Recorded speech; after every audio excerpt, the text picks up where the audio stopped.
Well, you know what I think is crazy, and it's a lot of things. And I want to talk about like live performers, right? And the fact that it seems that Travis Scott is getting the brunt of all of this stuff that went on at his concert.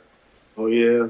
And I don't know if people just now are knowing what Travis Scott concerts look like, but his concerts have always been totally turned up, and that's kind of part of his selling point, and his fans know what they're getting. Now, granted, it was tragic what happened there, and I think that the part that is a miscue from the public is he doesn't know what's going on out there. And as a performer, it's honestly not even his job to know what's going on out there.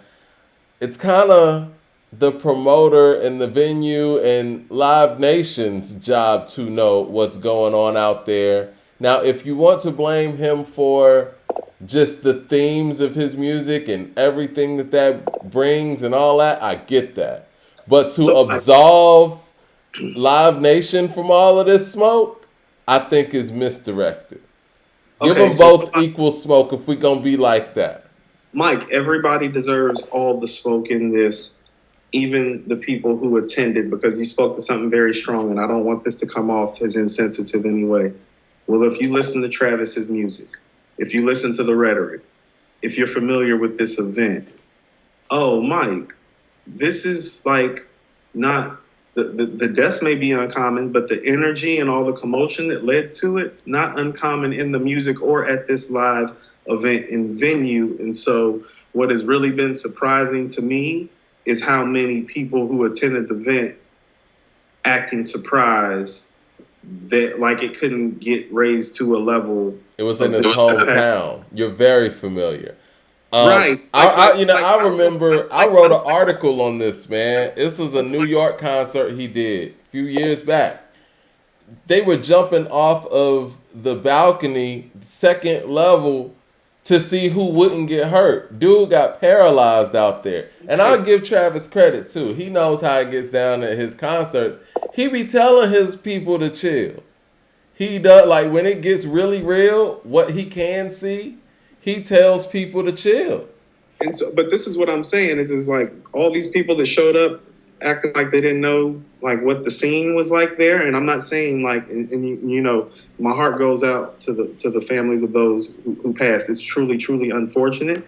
But everybody attending one of Travis's events knows what time it is, and that's the point that I'm making. Like it's like no, like you know what time it is. It's Travis event. This isn't common in the Roots getting together for a show, Mike. It ain't that. They don't want to You see feel that. me? Right. And so like the way that the footage is coming out from people who were at the event acting it's like no. There's a lot of drugs, alcohol, and mosh pitting going on at Travis's shit. I There's tell been you all the time when Travis drops shit, I be like, yo, every time I hear his stuff, I be wanting to think, I be thinking about how it's gonna play live. Like that's part of my mindset. Like when Astroworld came out, I'm like, yo, this is gonna be crazy live. Or Mike, this, like, talks about creating a mosh pit in his music. mm-hmm. Like, stop acting like you don't know what time it is. You very much knew what time it is when you showed up. It's just when unfortunate things like this happen, everybody has to choose sides, but everybody's to blame. Shit And gets so, real. It shit gets real when it gets real. You know, it's like we talk about 3 6 all the time. Like you go to one of their shows, at least in their prime. I'm sure it's different now, and it might not be. But you know what you're about to see, and you got to be ready for that. And gotta be but to yeah. blame the artist when we're talking about 50,000 people out there, like there's no way. It's unfair to blame the art. You don't know what's gonna go on. I'm gonna go on a short little story. Right, I went to a Childish Gambino concert. Yeah. Me and my guy Will and Kimberly, they were living in Miami at the time, and Gambino was coming to Atlanta. This was like 2014, right? And so um, this is before Atlanta. This is when he had Because the Internet out. So this is before like really his crossover success, really. And so I told them, I was like, I don't know how many people gonna be out here. I don't know what his fan base in Atlanta looks like. It was at the Masquerade, smaller venue or whatnot, and it was outdoors. A lot of people showed up, and his core audience was there. And so it was Chance the Rapper's DJ who opened up for him. So when he finally came out, that small crowd, they were pushing. And it was, you would think Michael Jackson had just hit stage. And so this couldn't have been no more than, I don't even think it was well, it might have been a little bit more than 1,000 people, but it damn sure wasn't 50,000 people. And when those people all start moving in one direction, yeah, people could, people could get trampled. And at that event, it was like in March. It wasn't hot outside. It was like 4 or 5 kids that passed out. So this stuff is common at these shows, and 50,000 people, that's just accelerated to the nth degree. And if we want to keep it real, Travis didn't sell these tickets. Live Nation did. Y'all want to sit here and blame the capacity and blame the lack of security or whatever was going on there or the checkpoints? Travis don't have nothing to do with that. So, Mike, this is what I was going to say. Is that when something like this happens, everybody's going to assume some liability. I will tell you the liability that Travis potentially plays legally, and that is people can say, well, his words incited a riot. Yeah, definitely. And so from that perspective, he does have liability because in the court of law, that's a viable thing to bring up. You do have creative free use of speech, but also, too, here's what comes with that free speech. It incites other people's feelings, thoughts, and behaviors. And so a lot of drawback from him legally is going to come from that ramification. I'm with you on everything else. What exactly, if we're talking about, I lost my train of thought. Oh, what type of ramifications are we looking towards moving forward, like when it comes to a Travis Scott concert? Because, yes, he's already been cited for that before. I think Tyler, the Creator, has too. I think that was in, where was that at? That might have been South by Southwest. But, yeah, they want to see a turned up Travis Scott concert. So now that's probably not going to happen as much anymore since there are going to be parameters here. So how does he move forward as a performer, and what do Travis Scott shows look like moving forward? Do you decrease the audience? Do you decrease the energy? And what does that do for him musically? Well, I mean, for me personally, if I was a part of his team, I wouldn't even be talking about or considering any of that right now, because here is the thing.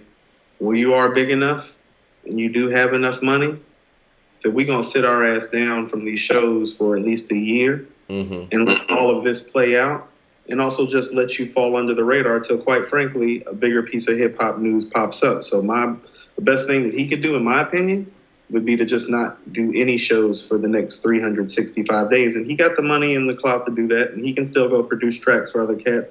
He can even release a project if he wants to, but this whole show shit, you need to table that for the next 365. Well, I think that, people who are in 360s or who are signed to the majors like that, if you're not performing, they're not going to put out any music.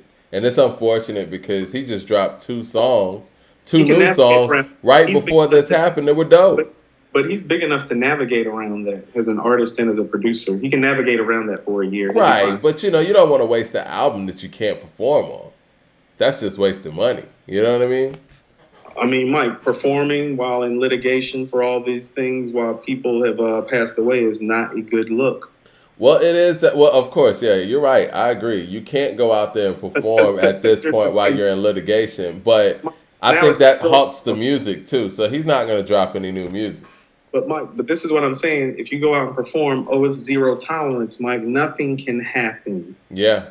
And like something always happens at those shows. It's just what it is. Shows, Mike, if somebody sprained their ankle, it's going to be some shit at one of his shows. You can't even afford that right now. Like it don't even make no sense. Like it doesn't. And and I hate to sound like this too, because obviously people lost their lives and it's tragic. This whole situation is tragic. But for him as a performer and feeling at fault to some degree, just going out there doing his show as he normally does it, I mean, I'm sure this is traumatizing for him too. No, this has got to be rough for him because, Mike, he's probably sitting back reflecting. Is like, well, did my words incite some? Like, you have to be Yeah. asking yourself these questions when Mike. I mean, this isn't the first occurrence of something violent happening at one of his shows. This Right. is just Mike. It's like I was explaining this behind the scenes to somebody. I was like, that's not familiar with him really. I'm like, no, no, no, no, no. I'm like, his shows are always like this. This is just when the outcome ends out on 10 instead of the 7 or 8 it usually turns out to be. Right. No, Right. This is that what happens when it goes on 10. And so he is thinking about those things as any solid man should be thinking and questioning himself about those things and right now. and people are bringing up his deals, his McDonald's deal, his Jordan deal, and all that stuff, saying that he's good. But see, again, when you're depending on those things, I mean, we seen from the baby, you're never good. I mean, they took him off of Fortnite over this stuff. Like, who's to say that, okay, your presence right now is not a good look for our brand? Who's to say that, all of those things can't be taken away, unfortunately? And it kind of brought me, and this is why I even brought up this whole situation, because you were talking about, people, following Kanye's lead in that sense. I was thinking about, the fact that Boosie does, Boosie Bash, and he does it on his own and all of that. And when everybody closed the door on the baby, because all of these promoters work for the same venues, and I'm sure Live Nation runs all of these festivals ultimately. When Yeah. all of them closed the door on this man, and he did Boosie Bash because Boosie runs Boosie Bash, is his shit, people were clowning him for it. People were like, "Oh, now this is all you got to do." Like, no, that's a powerful thing. Honestly, more Mm-hmm. artists need to do what Boosie's doing, It's one of the more so that they powerful. can control their own destiny. That's what I'm saying. Unfortunately, So this is what I mean about how we look at things backwards. It's like, no, like Ye's not crazy, and Boosie doing that is a boss move. it is. It's not. Yeah, it's not one of those things like I have to settle for this, and it's Like unfortunate Mike, that people even see it like that. Mike, when we be having these conversations, the fact that I even have to clarify, or that you have to clarify that that's a boss move, like it really pisses me off. It shows me how problematic things are. Still, Yeah, yeah, but boss move. and unfortunately, Travis probably doesn't want to perform anytime soon because No, of how traumatic this is. But at the end of the day, no one's gonna let him perform anytime soon either, and that's the bigger problem. and so that's what I'm saying, Mike. No, you're big enough. You have enough money. You have enough resources. You always have yourself to fall back on as a producer. You need to sit down and wait this out. I don't know if he has much of a choice because again, he's contractually obligated in so many different facets. That Hey, yes, look, he does have success and he does have his own bank account and all those things, but he hey, doesn't have a lot look, of power when it look comes here, to that. look here. Grab that passport. Go see all these places Yeah. that you've been seeing while you've been doing shows, but go really see them this time and have a good time. I'll see you in a year. It's the only thing you can do, and hopefully that's what people in his corner are telling him right now. Grab that passport. You Cop your know, little carry. You show up to familiar your with court tote carry? dates. Grab your little tote and carry luggage. Support black business and get on the plane. It's an unfortunate situation, but again, it's many of these entertainers can be demonized in 1 minute, and I just think it's unfortunate that he seems to be taking the brunt of all of this, whereas whoever runs Live Nation is not. That's the unfortunate part. Because we don't get individual names when it comes to who runs certain companies. It's just the company, and the company's not even getting that smoke. But when it comes to Travis Scott, he's the face of this. Mike, that's about liability. That's why they run the game that way. Yeah. There's nobody that you can go to right now and call and pin this on at Live Nation now, is there? He's a ghost. He or she or whoever you have to speak to in Live Nation about this is a ghost. When you Welcome, see these articles about this, it's going to show Travis's face every time. welcome Every to news article you're gonna see when it comes to these 8 to 9 deaths, I forgot which number it was. They're gonna show Travis Scott's face. His face is gonna be synonymous with this incident. Now, granted, it was his concert, but there's nothing that he could have done to prevent that. Now, there are some things that Live Nation could have done to prevent that. Passport, So tote and carry luggage. it's I pray for everybody involved in this situation. It's very tragic, and I think for hip hop concerts moving forward, it's definitely going to be a game changer on a legal basis. And I'm just interested to see how festivals, especially, are going to be changed from this. It is going to change. You want to know what this is? This is the Malice in the Palace moment for hip hop. Yeah. For festivals, period. But yeah, especially hip hop festivals or festivals that have hip hop acts, because they kept making sure they said rapper Travis Scott, and they're already very hard on hip hop shows in the first place. The insurance is sky high for hip hop shows because of possible danger. So this is gonna, Mike, we living in America. We know this already. Yeah. Like, we live in America. So prayers up to everybody involved. I hate that people lost their lives. They just wanted to go out to a concert and have some fun. Man, no one's expecting to go to a concert and lose their life. And no, they're not, Mike. But they were going out to have a certain type of fun. Yeah. Yeah. And stay off the drugs, kids. Man, drugs are bad, definitely. So I think we can end the show with that. Nice little PSA, Mike. Yeah, drugs are bad. Drugs are bad, especially at concerts when it's hot and it's 50,000 people pushing, and you want to. But I hope they find whoever that is that was allegedly. Well, I don't even want to say allegedly because a police officer was stabbed with the needle or whatever. You heard about that part of it? Yeah. Yeah, craziness, man, craziness. But we might or might not talk about this French Montana album. I think the people don't want us to talk about it, but I'm sure something else is going to drop too, and I know there's going to be a whole bunch that we're going to be able to speak about. But yes, to recap, we're working on the 2021 yearbook that will be available on Amazon as soon as we're finished with it. We want to have it ready for people in time for the holidays. We really appreciate y'all's support of the channel and the growth that the channel has going on, man. Let's keep that rolling. Tell all your friends to go ahead and subscribe to According to Hip Hop and click the bell icon so you know when we're going live. And to recap the albums, we got Nas's King's Disease 2 at number 1. Hip hop album of 2021. Coop had Do or Die 2 at number 2. I had All the Brilliant Things from Skyzoo at number 2. And Coop had All the Brilliant Things at number 3. I had AZ's Do or Die 2 at number 3. And we both had West Side Gun's Hitler's Where's Herman's 8 at number 4. You had Bo Jackson at number 5. I had Tyler, the Creator's Call Me If You Get Lost at number 5. And we're going to go listen to J. Cole again, I guess. But I still think Wale's album was better. And if you have to ask me, I'm going to have to say Drake's album was better than the Off Season 2. Just going to keep it real.